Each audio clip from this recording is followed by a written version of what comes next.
You all say, hi, Hannah. Hi. You're paying attention to me now. So cool. So I have depression and anxiety and a bunch of other really fun mental health issues that just at the end of the day mean that I'm one of those people where you're going to have to text and call them 50 times that day before I decide to cave in and decide, I guess I can have fun today. And so, also I just wanted to say, stand-up is not easy. I am not a natural comedian. Oh boy, yeah, shocker there. I might be naturally funny, but that's also why I write for a strip club magazine. It's kind of like having a good voice for radio, but not really wanting to get seen, you know. So I wanted to try to make myself and my issues relatable, because that's what you're supposed to do up here or whatever. And so anyways, relatable fact, possibly, maybe. I wake up every morning pissed off that I woke up that morning, because I know I have to do it for at least another 30 years. And I'm at least going to try to make my way to retirement, depending on what Social Security does, you know.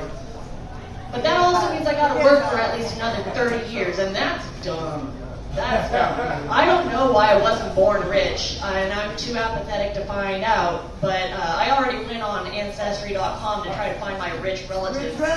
Dead or alive, and they don't exist, so that was a bust.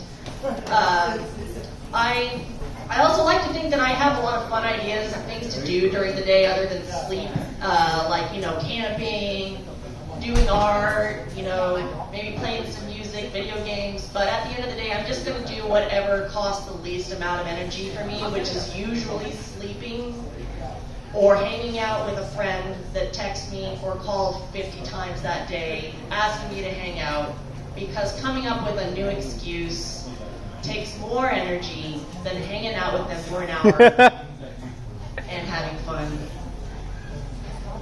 Last relatable fact, out of maybe this might be the last one. I refuse to believe that I ever make anyone depressed or anxious, and that's not up for debate. I think everyone else makes me depressed and anxious, and again, that's not up for debate. But every time I look at my dog, I have to be constantly reminded of who the support animal is. Because at least 50 times a day, I sigh. And on cue, my dog looks at me with his big beady eyes. And I just look back at him, and we had a staring contest for about a second. And I just say, I know, bud. Only a few more years. And I'm just joking, my dog's going to live forever. But last bit that I wanted to go off of. So, a donkey and a pony walk into a bar. The donkey asks the pony, let me buy you a drink. The pony says, I can't.